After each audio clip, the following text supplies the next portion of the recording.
الرحمن الرحیم نحمده ونصلی ونسلم علی حبیبہ الکریم اما بعد فاعوذ باللہ من الشیطان الرجیم بسم اللہ الرحمن الرحیم ایاک نعبد و ایاک نستعین اہدنا الصراط المستقیم صدق اللہ مولانا العظیم۔ قرآن شریف کے درس کے سلسلہ میں سورۃ فاتحہ کے بارے میں گفتگو ہو رہی تھی کہ یہ سورت 2 دفعہ نازل ہوئی ہے، یہ واحد قرآن کی سورت ہے جو 2 مرتبہ نازل ہوئی۔ پیارے آقا نے فرمایا کہ یہ سورت جو ہے پہلے کسی کتاب میں نہیں تھی، یہ تورات، زبور، انجیل 104 کتابیں زمین پہ اتری ہیں، 4 کتابیں ہیں اور 100 صحیفے ہیں۔ صحیفے کا مطلب یہ ہے کہ چیپٹرز ہیں، چیپٹرز جس طرح ہوتے ہیں، جیسے سپارہ ہو گیا، سورت ہو گئی، کسی خاص مسئلے کے تحت وہ وحیاں نازل ہوئیں اور وہ ضرورت کے مطابق ہر ایک عوام کے لیے حلال حرام یہ وہ الگ طرح سے احکامات تھے۔ اور جبریل علیہ السلام جتنے بھی نبی دنیا میں آئے ہیں ان پر تعداد کے حساب سے وہ تعداد بھی مستقل لکھی ہوئی ہے، کسی پر 10 مرتبہ آئے، کسی پر 15 مرتبہ آئے، کسی پر 50 مرتبہ آئے، لیکن صرف اور صرف میرے اور آپ کے آقا صلی اللہ علیہ وسلم نے جن پر 24,000 مرتبہ آئے۔ اور اس کا مطلب یہ ہے کہ سب سے زیادہ جبریل کی آمد حضور علیہ السلام پر ہوئی۔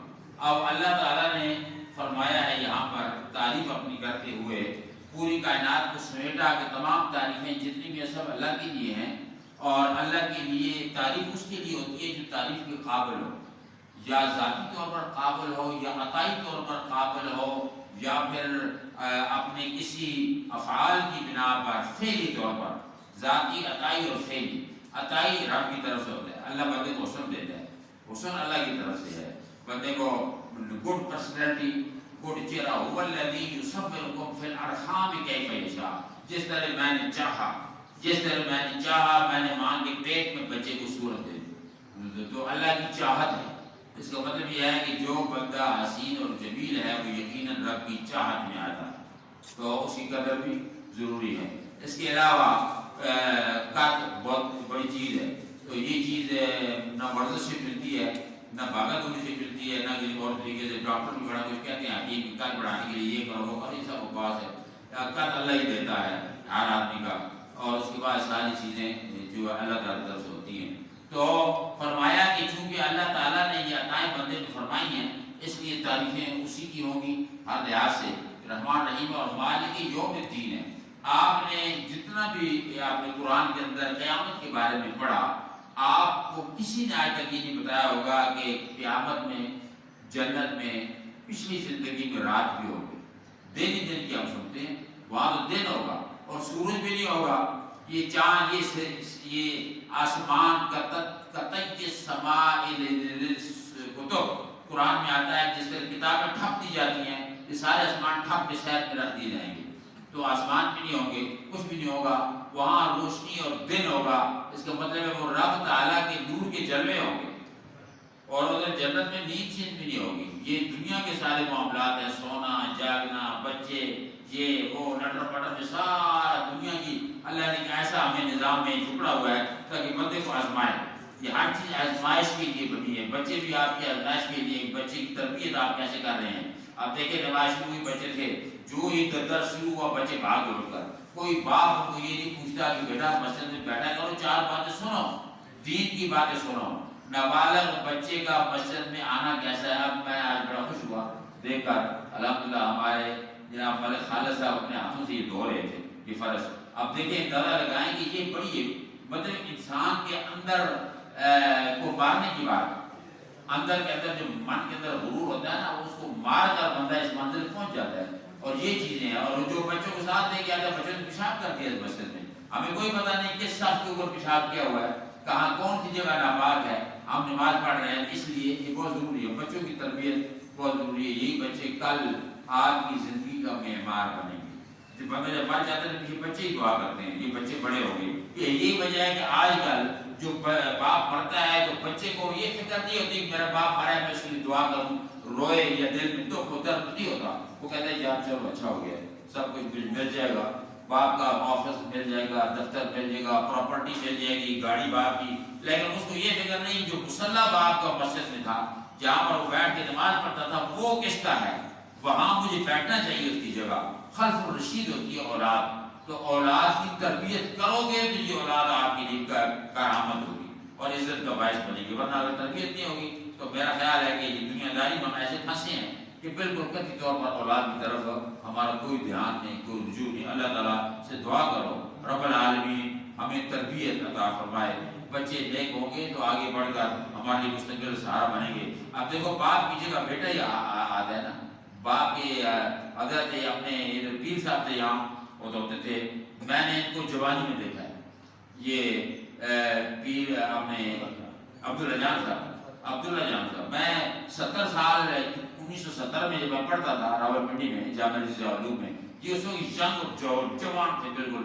یہ نہیں ان کا جو بیٹا ہے وہ اس سے بھی کم عمر کے تھے اور وہاں آتے تھے وہ جناب. میری عادت تھی کہ جائے چائے رکھنا یہ وہ, کیونکہ میں ان کی خدمت میں رہتا تھا. بڑے بڑے علماء کی خدمت کی ہے ماشاءاللہ الحمدللہ, اسی وجہ سے رب نے مجھے عطا فرمایا نوازا ہے. بڑے بڑے علماء آپ نے دیکھے ہیں یہ جو اولیاء کے اسٹیٹس کی ہیں, ابھی تو آئی کوئی نہیں. اب یقین جانے ابھی کوئی بندہ دیکھ کر ہم حیران ہوتے ہیں یار یہ وہ روحانیت نظر نہیں آتی. مولانا عطا اللہ شاہ اور بڑے بڑے علماء جو آتے تھے, عمر عشری اس طرح کے علماء کے ساتھ ماشاءاللہ ہمارا اللہ کا فضل ہوا ہے. تو کہنے کا مطلب یہ ہے کہ تربیت تب ہوتی ہے جب اچھی صحبت اور اچھے لوگوں کا قرب ہوگا. اچھے لوگوں کا قرب نہیں ہوگا, تربیت نہیں ہوگی بچے کی. اس لیے فرمایا کہ اللہ تعالیٰ اس قیامت کے دن یوم الدین اس کا نام رکھا ہے اللہ نے. یوم الدین وہ دن ہے, رات کی ہوگی اور دین کا وہ دن ہے. وہاں صرف دین کی بات ہوگی. دین کا ایسا کئی معنی ہیں اور اس میں بھی آتا ہے, لیکن یہ ہے کہ وہاں پر دینداری میں زیادہ ہے. اس دنیا میں آپ دیکھیں کئی لوگ تو اتنے لبرل ہیں, ماڈرن ہیں کہ یعنی ان کو دین کی طرف کوئی وہ نہیں. وہ کہتے ہیں یار کیا ہے, سب کچھ فری ہے. یعنی ساؤتھ افریقہ میں آپ دیکھیں ایک ایسی قوم باننے کے لیے ہے جو عورت کے پیچھے نماز پڑھتی ہے. آپ حیران ہوں گے, ینگ نوجوان جناب عورت پینٹ پہن کر ممبر بیٹھ کے تقریر کرتی ہے. اس کو وائرل ہوا ہے وہ سارا, اور سارے مرد نیچے بیٹھ کر دیکھتے ہیں سبحان اللہ کیا تقریر ہے. تو آپ دیکھو بے حیائی اس حد تک پہنچ گئی ہے. اسلام کے اندر بھی آپ نے رخنہ بازی ایسی ڈال دی ہے کہ اللہ تعالیٰ اسی لیے فرماتا ہے کہ تمہیں حساب دینا پڑے گا. قیامت کے دن پائی پائی کا حساب ہوگا. فَمَن يَعْمَلْ مِثْقَالَ ذَرَّةٍ خَيْرًا يَرَهُ, جس بندے نے مثقال کے برابر بھی عمل کیا وہ دیکھے گا. مرتے وقت اسے نظر آئے. آپ نے دیکھا مرتے وقت کئی لوگوں کے چہرے بالکل بگڑے ہوتے ہیں, ڈگے ہو جاتے ہیں. کیوں؟ اس وقت دہشت خدا کی وہ فرشتہ ایسی شکل میں آتا ہے کہ اگلے کو ہوش بہت وقت ہو جاتے ہیں. کئی وقت وضو ٹوٹ جاتا ہے آپ, اور کئی لوگ مسکراتے ہوئے جاتے ہیں. میں نے کئی چہرے دیکھے ہیں جب جاتے ہیں منہ میں مسکراہٹ ہوتی ہے, اس کا مطلب ہے کہ انہیں جنت دکھا دی گئی اور جنت دکھا دی جاتی ہے. تو اللہ تعالیٰ نے اسی لیے ارشاد فرمایا کہ وَمَن يَعْمَلْ مِثْقَالَ ذَرَّةٍ خَيْرًا يَرَهُ, جو خیر کیا دنیا میں اسے دیکھو گے مرتے وقت. وَمَن يَعْمَلْ مِثْقَالَ ذَرَّةٍ شَرًّا يَرَهُ, جو دنیا میں تم نے شر کیا اسے بھی تم مرتے وقت دیکھو گے. اس کا مطلب یہ ہوا تو دنیا میں خیر کرنا چاہیے. خیر جو ہے وہ مختلف طریقوں سے ہے. یہ جو انسان کے اعمال ہیں یہ نہ فرشتوں کو اللہ نے عطا کیے, نہ جنوں کو اللہ نے عطا کیے, نہ اور جانوروں کو عطا کیے. یہ صرف انسان کے پاس ہے. دوسرے کی مہمان نوازی, دوسرے کو کھانا کھلانا, دوسرے کو کچھ تحفہ دے دینا, یہ صدقات دینا, فطرانے دینا, یہ جناب محترم یہ مثال کے طور پر اب عید آ رہی ہے. عید سے پہلے فطرانہ ادا کرنا واجب ہے. 350 پر پرسن پر ہیڈ جتنے بھی آپ کے انڈر میں ہیں بچے وغیرہ اولاد سب کا. اور یہ فطرانہ جو ہے اس کا مصرف یاد رکھنا, مصرف بڑا ضروری ہے. مصرف یہ ہے کہ جو آپ کی قریبی رشتہ دار عزیز و غریب ہیں ان کو دیں. بیٹی کو نہیں دے سکتے اور بیٹی کی بیٹی کو ادھر نہیں دے سکتے. باپ اور دادے بادے کو دے سکتے, یہ وارث ہوتے ہیں, کچھ دیتے. لیکن اس کے علاوہ چچا چچی کی بیٹی اور جناب والے دائیں بائیں جو جتنے بھی ہیں نا وہ ان کو فطرانہ دے دیں. اگر وہ نہیں قریبی تو پھر آپ پڑوسیوں میں دیکھیں, قریب پڑوس میں. اگر پڑوسی نہیں ہے تو پھر آپ کسی مدرسے یتیمخانے میں آپ دے دیں. وہ طریقہ کار پھر اچھا ہوتا ہے. تو اس لیے اللہ تعالیٰ نے صرف انسان کو یہ چیزیں دی ہیں کہ دوسرے کی بھلائی کرو تاکہ صرف یادیں رہ جاتی ہیں. بات کوئی اتنی بڑی نہیں ہے, 100 200 500 1000 روپیہ کوئی اتنی بڑی چیز نہیں ہوتی, لیکن بندے کی یادیں رہ جاتی ہیں کہ یار واقعی وہ بندہ انسان ہے, بڑا قدردان ہے. مطلب یہ یہاں سے لوگ باہر جاتے ہیں, بڑے بڑے بزرگ سے مولوی باہر جاتے ہیں کیونکہ وہاں لوگ بہت کائنڈ ہیں, نرم دے رہے ہوتے ہیں. لیکن یہاں بھی لوگ ایسے ہیں, برے لوگ نہیں ہیں. یہاں پر یقین جانے ہمارے اسلم صاحب بھی بیٹھے ہیں بیچارے, یہ میرے کپڑے دھوتے ہیں. خالد صاحب نے صرف اشارہ کیا فری میں کوئی لے لیتے، لیکن ہم دل سے قدر کرتے، دعا کرتے، کیونکہ یہ دین کی نسبت ہے، دین کا تعلق ہے. یہ کل میں نے 2 جوڑے وہاں شفیق صاحب سے بنوائے، اس نے کہا جی پیسے دوں گا، میں مل کر تو رہا تو کیا مطلب یہ محبت ہے، عقیدت ہے. وہ ہم آپ کے پیچھے وہاں نماز پڑھ سکتے ہیں سر، ہم آپ کو جانتے ہیں، آپ ادھر آئے. تو کہنے کا مقصد یہ ہے کہ آج میرے خصوص یہ گھڑی ایک شخص نے ادھر دی ہے، اس کی بھی دعا کرنی ہے. کہنے کا مطلب یہ ہے کہ یہ ہوتی ہے انسان کے اندر جو فرشتوں میں نہیں ہے.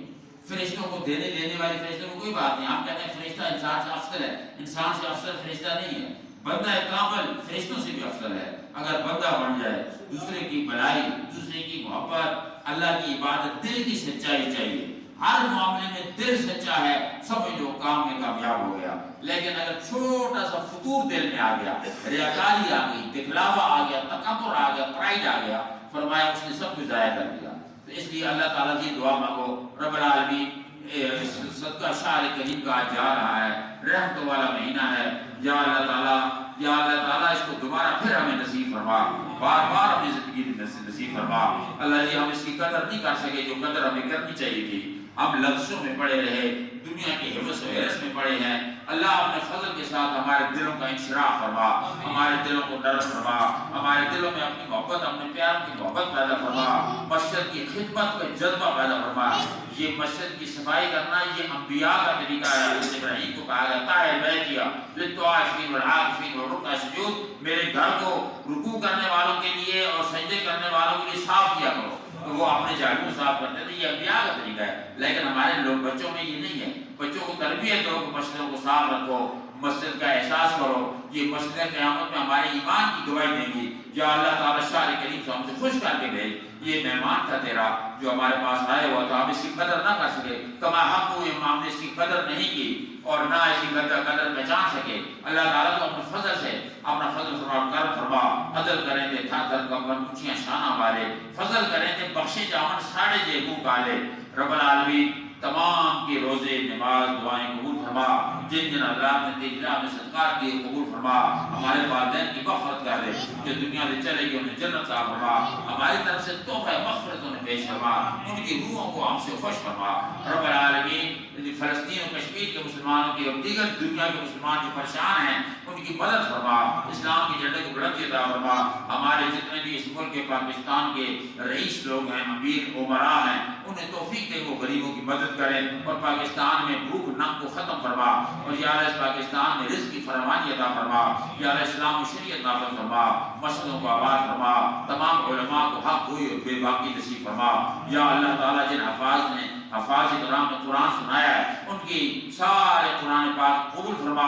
غلطیاں لفظیں معاف کر دے اور اس قرآن کے صدقے میں اس ملک کو اسلام کا مرکز بنا دے، اس ملک کو اسلام کا گہوارہ بنا. حسبنا اللہ و نعم الوکیل، نعم المولا و نعم النصیر. وصلی اللہ تعالی علی خیر خلقہ سیدنا حبیبنا محمد و علیہ وسلم اجمعین برحمتک یا ارحم الراحمین.